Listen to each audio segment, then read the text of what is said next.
Hey, astronauts, welcome back to the Digital Galaxy podcast. I'm your pilot, Justin. And I'm your co pilot, Paul. Buckle up because today in episode 44, we're discussing gaming limitations in China. The Ooh. information in this episode comes from Yahoo, CNBC, and ABC News. So, Justin, can you fill the crew in on what exactly is going on in China right now? Yeah, so a lot's happening. So China has set new rules limiting the amount of time kids can actually spend playing online video games. Mhm. In 2019, according to CNBC, quote, under 2019 rules, people under 18 were allowed to play games for 1.5 hours a day on most days, end quote. This also banned gaming overnight. Now, any people under 18 are only allowed to play 3 hours or less per week, which is S- insane. It is. Not a lot of time at all. I feel like No. you can dig into Breath of the Wild for easily 5 hours Was that without like even. 15 minutes a day or something? Right, seriously, yeah. I feel like you can't get much done in 3 hours of gaming. But I guess what's the reasoning behind this gaming restriction? So, according to ABC News, quote, the new rules are part of a campaign to prevent kids from spending too much time on entertainment that communist authorities consider unhealthy. That also includes what officials call the, quote, irrational fan culture of worshiping celebrities, end quote. Hmm. Yeah, the government is going a step further in some cases. Actually, Chinese game companies have vowed to aid in the policing of games, according to Yahoo. Quote: the 213 gaming firms, sorry about that, including top industry players Tencent and NetEase, promised in a joint statement dated Thursday to ban content that was politically harmful, historically nihilistic, dirty and pornographic, bloody and terrifying, and to resist money worship or effeminacy in their games.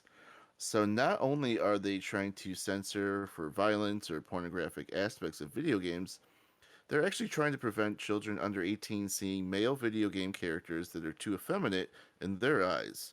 So how is the government planning on regulating the amount of time spent on these video games, Justin?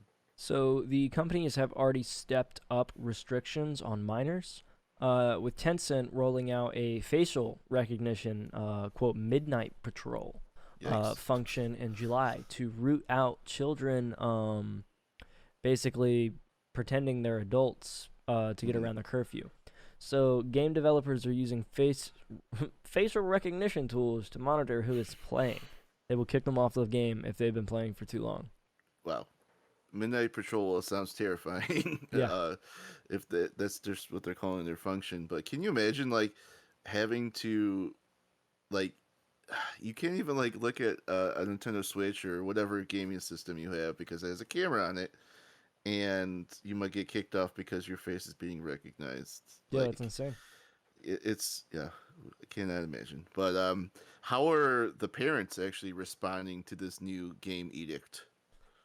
So ABC News interviewed Lu Yanbin, a mother of a 9-year-old daughter in Shanghai. She has this to say, quote, as long as children don't want to study, they will find some way to play. Games may be restricted, but now there's always short videos, social media, even television Mhm. dramas, end quote.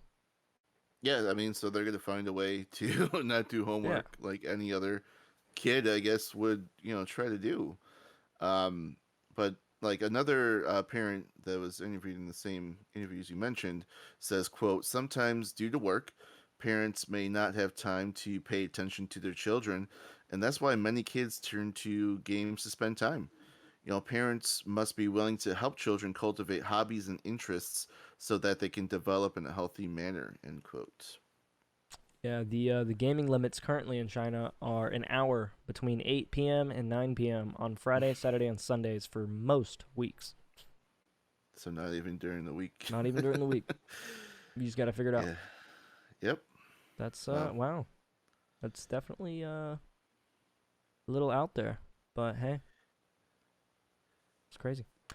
Anyway, that'll just about wrap up this episode. Thanks for coming along. Please stick around to hear a message from our sponsor, Anchor.fm. Also, don't forget to follow our channels on Twitter, YouTube, Spotify, Google Podcasts, and iTunes. You can also find this episode in the written form on our website, digitalgalaxypodcast.com. This episode was created by Clearo, a social media app where you are in charge of your data and community. Check it out at clearo.app. Thanks for coming along on our journey, and we'll see you guys in the next one.